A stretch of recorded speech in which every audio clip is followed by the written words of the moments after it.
नमस्कार आप सभी को।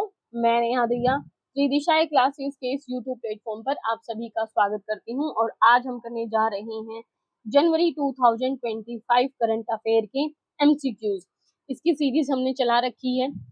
जो पीडीएफ है उसका लिंक आपको डिस्क्रिप्शन बॉक्स में मिल जाएगा। इसके अलावा जो हमारा टेलीग्राम चैनल है वहां पर भी आप इन क्वेश्चंस की पीडीएफ को वहां से भी आप देख सकते हैं। टेलीग्राम चैनल का भी लिंक डिस्क्रिप्शन में दिया गया है। इसकी कुछ वीडियो हमने कर ली है। अब इसके बाद आगे वाली जो क्लासेस हैं उसमें हम आगे के जितने भी क्वेश्चंस रहेंगे उनको डिस्कस करेंगे बहुत ही बारीकी के साथ। तो चलिए बिना समय गवाए शुरू करते हैं आज की अपनी ये क्लास। आज का हमारा पहला जो क्वेश्चन है वो ये है, which organization together with India establish digital public infrastructure innovation alliance DPIIA in January 2025। किस ऑर्गेनाइजेशन के साथ मिलकर भारत ने DPIIA की स्थापना की है या इनोवेशन शुरू किया है, ये आपको बताना है। ऑप्शन है world bank, G20, international monetary fund यानी IMF या united nation development programme UNDP। तो इसमें से कौन सा सही आंसर होगा? तो इसका जो सही आंसर होगा वो है आपका G20। बी जो आंसर रहेगा वो एकदम सटीक इसका आंसर है, क्योंकि भारत ने जनवरी 2025 में G20 की अध्यक्षता करते हुए DPIIA, जिसका फुल फॉर्म है digital public infrastructure innovation alliance, इसकी स्थापना की है। और इस पहल का जो मुख्य उद्देश्य है वो वैश्विक स्तर पर डिजिटल सार्वजनिक अवसंरचना के नवाचार को बढ़ावा देना है, जिसमें डिजिटल पेमेंट सिस्टम, पहचान प्रणाली और डेटा साझा करने के ढांचे इसमें शामिल हैं। ये जो सहयोग है, कोऑपरेशन है, वो सदस्य देशों के बीच में जो सर्वोत्तम प्रथाएं हैं या जो रीतियां हैं उनके आदान प्रदान और तकनीकी सहयोग को एक सुदृढ़ता प्रदान करता है। तो बढ़ते हैं अगले क्वेश्चन की तरफ में। अगला जो हमारा क्वेश्चन है वो है नेशनल हाइड्रोजन एनर्जी मिशन से संबंधित। तो national hydrogen energy mission was formally launched for the first time in India in January 2025। तो ये बिल्कुल सही स्टेटमेंट है कि भारत ने नेशनल हाइड्रोजन एनर्जी मिशन को फॉर्मली यानी औपचारिक तौर पर शुरू किया है पहली बार जनवरी 2025 में। It aims to make India the largest producer of green hydrogen by 2047। इसका जो मुख्य उद्देश्य है वो 2047 तक भारत को हरित हाइड्रोजन का एक प्रमुख उत्पादक बनाना है। तो इसमें से बताना कौन सी स्टेटमेंट सही है, केवल एक, दोनों या दोनों में से कोई भी नहीं या दो।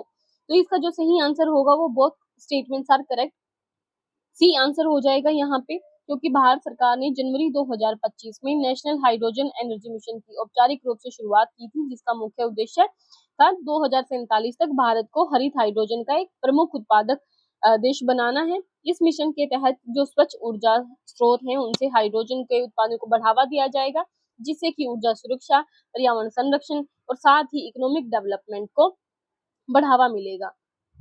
नेक्स्ट क्वेश्चन है हमारा, which Indian state adopted the e-Kuber 2.0 system in January 2025। तो ई-कुबेर है क्या, सबसे पहले तो आपको ये पता होना चाहिए। और ये किस स्टेट ने शुरू किया है, महाराष्ट्र, तेलंगाना, तमिलनाडु या केरला। तो इसे शुरू किया गया है तेलंगाना गवर्नमेंट के द्वारा। तेलंगाना राज्य ने जनवरी 2025 में ई-कुबेर 2.0 प्रणाली को अपनाया, जो भारतीय रिजर्व बैंक के द्वारा विकसित एक उन्नत कोर बैंकिंग समाधान है, यानी काफी हाईली डेवलप्ड कह सकते हैं, जो आरबीआई के द्वारा डेवलप किया गया है एक कोर बैंकिंग सॉल्यूशन है। इस प्रणाली के माध्यम से राज्य सरकार के वित्तीय लेन देन, जैसे कि वेतन का भुगतान करना है या पेंशन डिस्ट्रीब्यूशन करना है या फिर जैसे कोई भी अन्य गतिविधियां को बहुत ही ट्रांसपेरेंट तरीके से पारदर्शी और कुशल बनाएंगे। इसीलिए ई-कुबेर 2.0 शुरू किया गया है तेलंगाना गवर्नमेंट के द्वारा, और ये आरबीआई के द्वारा विकसित किया गया एक उन्नत कोर बैंकिंग समाधान है। ठीक है, तो digital treasury payment system e-Kuber 2.0 Telangana ने इसे लॉन्च किया है। नेक्स्ट क्वेश्चन है हमारा, the objective of project Kiran launch in January 2025 is.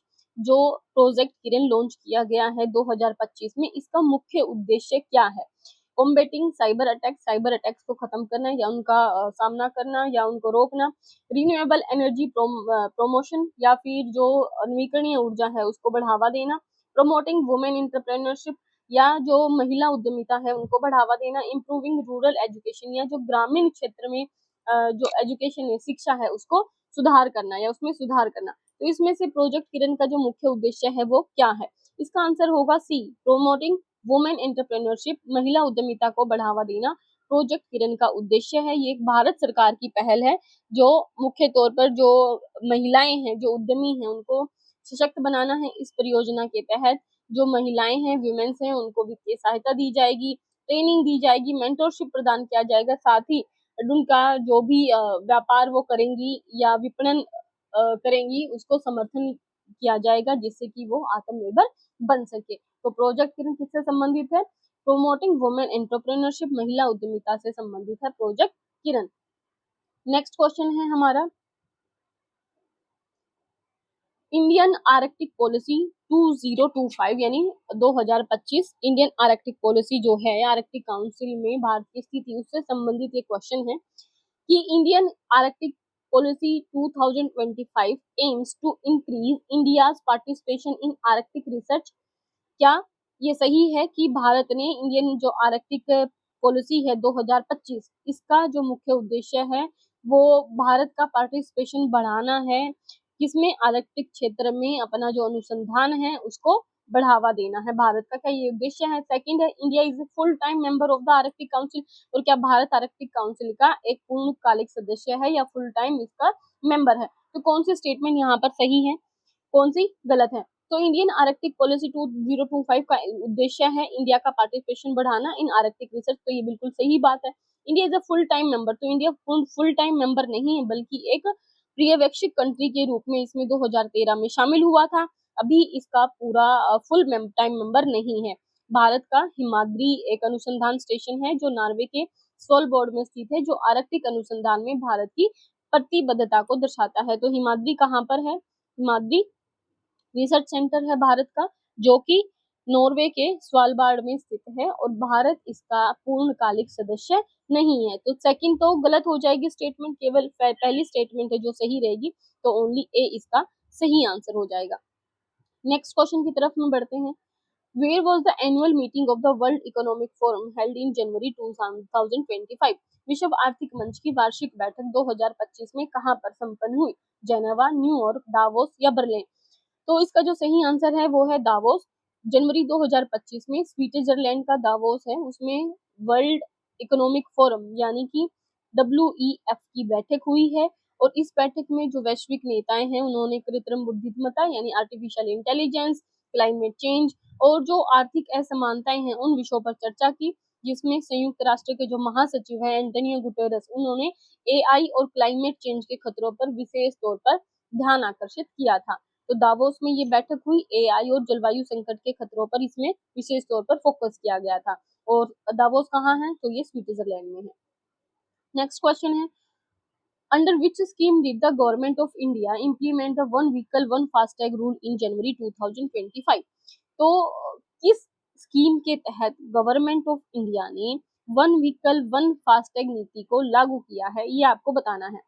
PM's mobility power, Bharatmala project, NHAI digital policy या फास्टैग स्टैंडर्डाइजेशन पॉलिसी? इसमें से कौन सा इसका सही आंसर होगा? तो जाहिर है आंसर आप लगा सकते हैं फास्टैग स्टैंडर्डाइजेशन पॉलिसी। राष्ट्रीय राजमार्ग मार्ग जो प्राधिकरण है नहाई, उन्होंने जनवरी 2025 में वन व्हीकल वन फास्टैग नीति को लागू किया है, जिसके तहत जो प्रत्येक वाहन है यानी हर एक जो व्हीकल है उसके लिए फास्टैग की अनुमति दी जाएगी। और यह कदम जो टोल संग्रह करते हैं, जो टोल का कलेक्शन होता है उसकी जो प्रणाली है उसमें दक्षता बढ़ाएगी, और जो मिसयूज हो रहा है उसको रोकने के लिए उठाया गया है। और जो भी उपयोग करता है उनको अपने फास्टैग की KYC प्रक्रिया 31 जनवरी 2024 तक पूर्ण करने की सलाह उस समय पर दी गई थी। तो फास्टैग स्टैंडर्डाइजेशन पॉलिसी 2025 किस लिए है? वन व्हीकल वन फास्टैग के लिए लाई गई है। नेक्स्ट क्वेश्चन है हमारा 5G एडवांस टेक्नोलॉजी से रिलेटेड है। India officially started 5G advance trials in January 2025? या भारत ने ऑफिशियली 5G एडवांस ट्रायल्स शुरू कर दिए 2025 में? तो हाँ, ये बिल्कुल सही है। India has developed completely indigenous technology for this. Bharat ने इसमें पूरी तरह से स्वदेशी तकनीक का प्रयोग किया है या विकसित की है। तो दोनों ही स्टेटमेंट यहाँ पर सही स्टेटमेंट है। भारत ने जनवरी 2025 में 5G एडवांस टेक्निक के परीक्षण शुरू किए हैं, जो पूरी तरीके से स्वदेशी तकनीक पर आधारित है, और यह पहल डिजिटल संप्रभुता को बढ़ावा देने, वैश्विक तकनीकी प्रतिस्पर्धा में भारत की स्थिति को मजबूत करने की दिशा में एक महत्वपूर्ण कदम के रूप में देखी जा सकती है। तो 5G एडवांस परीक्षण शुरू हो चुका है। नेक्स्ट क्वेश्चन है, in January 2025 which space agency propose to study Neptune's moon Titan under mission Titan. Bharat और किस देश के साथ में ये शुरू किए हैं। बेसिकली ये पॉलिसी ये भारत का नहीं है, ये यहाँ पर पूछा जा रहा है कि एक मिशन शुरू किया गया है नेपच्यून के टाइटन को ध्यान में रखते हुए उसके अध्ययन करने के लिए। तो बताना है किस संस्था ने इसे शुरू किया, इसरो, नासा, ईएसए या रोस्कोमोस। तो इसे नासा के द्वारा शुरू किया गया है, बी इसका सही आंसर होगा। नासा ने इस प्रोजेक्ट की शुरुआत की है जनवरी 2025 में मिशन टाइटन, जिसका मुख्य उद्देश्य है नेपच्यून का जो चंद्रमा है, यानी चंद्रमा का मतलब जैसे उपग्रह, जैसे पृथ्वी का उपग्रह क्या है चंद्रमा, तो वैसे ही नेपच्यून का जो उपग्रह है उसका जिसका नाम है टाइटन, उसका अध्ययन करना है। इस मिशन के माध्यम से जो साइंटिस्ट हैं वो टाइटन की सरफेस, उसकी आंतरिक संरचना और साथ ही जो वहां पर कुछ अच्छी चीजें जो मिल सकती हैं जिससे सौरमंडल के बाहरी क्षेत्रों की समझ में वृद्धि होगी, इन सभी को लेकर के नासा का ये प्रोग्राम शुरू हुआ है। ये एक मिशन है टाइटन। नेक्स्ट क्वेश्चन है, with which country did India sign an MOU on sustainable development and climate resilience in January 2025। Bharat और यूएई के बीच में समझौता हुआ है, मैंने आंसर पहले ही बता दिया है। ठीक है, डी इसका सही आंसर होगा। तो भारत और यूएई के बीच में सस्टेनेबल डेवलपमेंट और क्लाइमेट रिजाइलेंस पर एक समझौता हुआ है, यानी सतत विकास और जलवायु लचीलापन, इसको बढ़ावा देने के लिए एमओयू पर साइन हुआ है, जिसके तहत दोनों देश अब ग्रीन एनर्जी, वाटर कंजर्वेशन और जो जलवायु अनुकूलन है उन परियोजनाओं में मिलकर के एक दूसरे के साथ में काम करेंगे। तो ये थी आज की हमारी क्लास। उम्मीद है आप लोगों को ये समझ में आया होगा। जो भी डाउट, जो भी क्वेरी है आप लोगों की, आप कमेंट सेक्शन में भेज सकते हैं।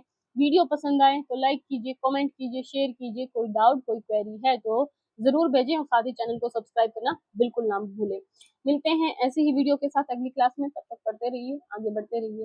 धन्यवाद।